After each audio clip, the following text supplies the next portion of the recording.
اللہ اللہ اللہ اللہ اللہ۔ حضرت عمر بن خطاب کون ہے؟ حضرت عمر وہ ہیں کہ میرے حضور نے فرمایا، لوگوں جب نیک لوگوں کا ذکر کرو تو میرے عمر کا تذکرہ ضرور کیا کرو۔ میرا عمر وہ ہے جسے دیکھ کر شیطان بھی اپنا راستہ بدل لیتا ہے، اور فرمایا اگر میرے بعد کوئی نبی ہوتا تو وہ عمر بن خطاب ہوتے۔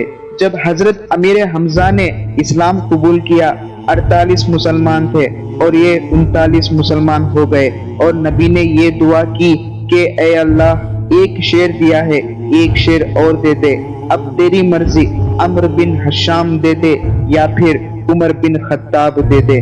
اور ادھر یہ خبر پھیل جاتی ہے کہ حمزہ بھی ایمان لے آئے۔ 26 سال کا نوجوان ہے، خطاب کا بیٹا ہے، نام عمر ہے۔ جب سنا کہ 39 مسلمان ہو گئے ہیں، بہت غصے میں آئے، غصے میں اپنی تلوار نکالی اور کہا اب 40واں مسلمان نہیں ہوگا، میں اسلام کو مٹا دوں گا، بانی اسلام کے چراغ کو بجھا دوں گا۔ غصے میں قتل کے ارادے سے دوپہر کی کڑی دھوپ میں ننگی تلوار ہاتھ میں لیے نکل پڑے۔ نعیم بن عبداللہ آگے سے آ رہے تھے، یہ بھی مسلمان ہو گئے تھے لیکن ظاہر نہیں کیا۔ کہا عمر کہاں کے ارادے ہیں؟ کہا بانی اسلام کا چراغ بجھانے جا رہا ہوں۔ آج حمزہ ایمان لائے، کل کوئی اور لائے گا، پھر یہ تحریک کو روکنا مشکل ہو جائے گا۔ نعیم بن عبداللہ مسکرا کر بولے گھر کی خبر لی ہے؟ کہا کیا ہوا میرے گھر کو؟ کہا تمہاری بہن فاطمہ بھی اس محمد کی غلام بن گئی ہے، تمہارا بہنوئی سعید بن زید بھی اس کا نوکر بن گیا ہے۔ وہ جو غصہ تھا بہن کی طرف منتقل ہو گیا، بہن کے گھر کا رخ کیا۔ جب دروازے پہ پہنچے، اندر سے قرآن پڑھنے کی آواز آ رہی ہے۔ جو سنا تھا اس کا یقین ہو گیا، زور زور سے دروازے کو کھٹکھٹانے لگے۔ بہن نے دیکھا بھائی ہے، قرآن چھپا دیا اور خود دروازہ کھولا۔ بس عمر نے پیٹنا شروع کر دیا، مار مار کے سر پھوڑ دیا، خون بہ رہا ہے۔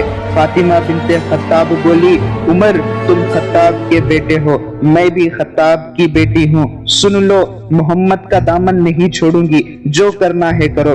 جب یہ تیور دیکھے تو عمر کی حیرت انتہا کو چھو گئی۔ یہ کون سی قوت ہے جس نے ایک عورت کے اندر یہ جذبے رکھ دیے؟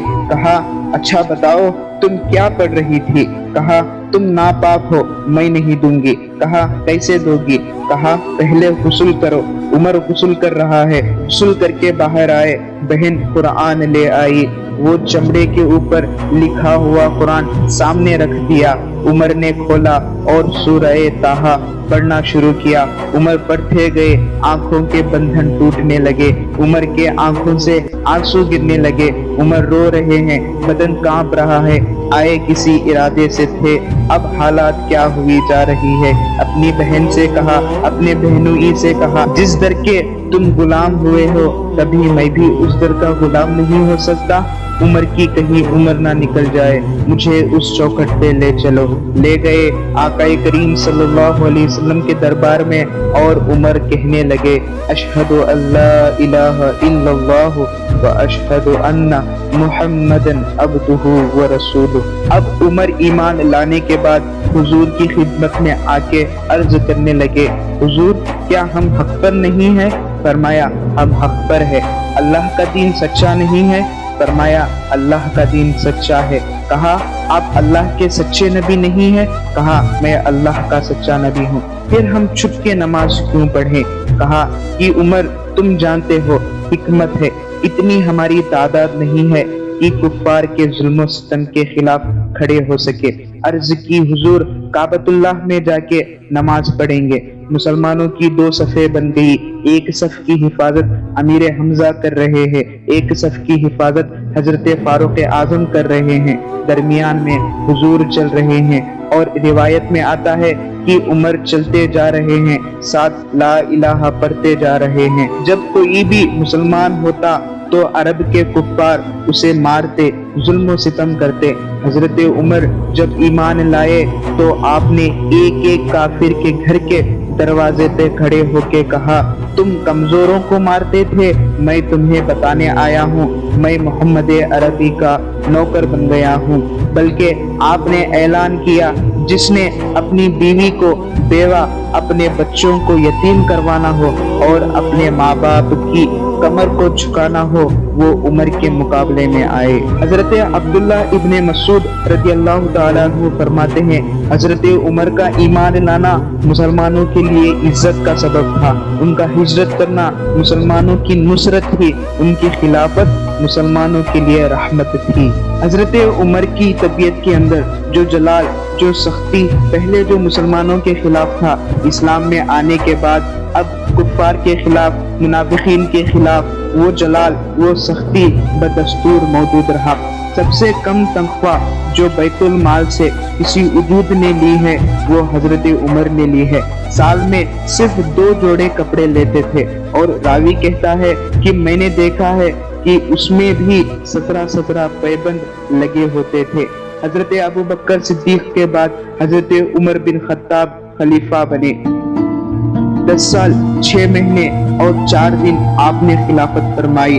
مختصر دور خلافت کے اندر Iraq, Iran, Azerbaijan, Armenia, Syria, Georgia, Jordan, فلسطین، لیبنان، ایجپٹ، افغانستان، ترکمنستان اور ساؤتھ ویسٹرن پاکستان کو آپ نے فتح کیا۔ حضرت عمر بہت بڑے عدل انصاف کرنے والے تھے، اس لیے ان کا نام فاروق پڑا۔ حضرت عمر وہ تھے جن کا حکم ہوائیں بھی مانتی تھی، زمین بھی مانتی تھی، آگ بھی ان کا حکم تسلیم کرتی تھی، اور دریا بھی ان کا حکم مانا کرتے تھے۔ جب مصر میں قحط کا دور تھا، جب دریائے نیل سوکھ رہا تھا، تب حضرت عمر نے مصر کے نیل کے جانب اپنا خط بھیجتے ہیں، لکھتے ہیں، اے نیل، اگر تو اللہ کے حکم سے چلا کرتا ہے تو چل، ورنہ ہمیں تیرے چلنے کی کوئی حاجت نہیں ہے۔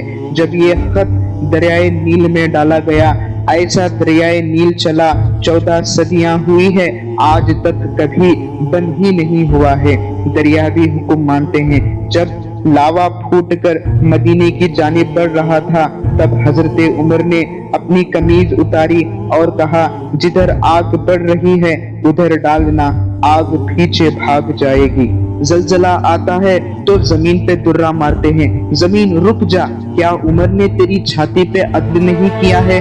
حضرت عمر وہ تھے جو آدھی دنیا پر حکومت کرنے کے باوجود، جن کا کوئی محل نہ تھا، جو اینٹ کا سرہانہ لے کر سویا کرتے تھے، دن بھر عدل اور انصاف کرتے، لوگوں کی دیکھ بھالی کیا کرتے، ان کی ضروریات کو سمجھتے۔ جب رات ہوتی، جب لوگ سو جاتے، عمر مدینے کی گلیوں میں ٹھہرا دیتے، کوئی کسی پریشانی میں تو نہیں، کوئی بھوکا تو نہیں رہ گیا۔ یہ تھے حضرت عمر، اور اللہ کے محبوب کے دوسرے خلیفہ۔ 10 سال 6 مہینے اور 4 دن آپ نے خلافت کی، اور تاریخ یہ کہتی ہے کہ عمر کو 10 سال اور مل جاتے، یا اس دنیا کو ایک اور عمر مل جاتا، تو پوری دنیا پر مسلمانوں کی حکومت ہوتی، ادھر بھی کفر باقی نہ رہتا۔ لیکن بدبخت لولو فیروز نامی ایک مجوسی غلام نے نماز فجر پڑھتے ہوئے حضرت عمر بن خطاب پہ زہر میں ڈوبی ہوئی تلوار سے حملہ کیا، اور پھر 4 دن بعد 1 محرم الحرام کو حضرت عمر بن خطاب کا انتقال ہو گیا۔ آپ کی مزار شریف نبی کریم صلی اللہ علیہ وسلم کے پہلو میں ہے۔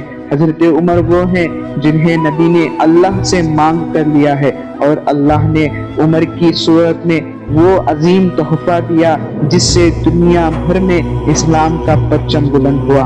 اللہ مجھے اور آپ کو حضرت عمر کے نقش قدم پر چلنے کی توفیق عطا فرمائے۔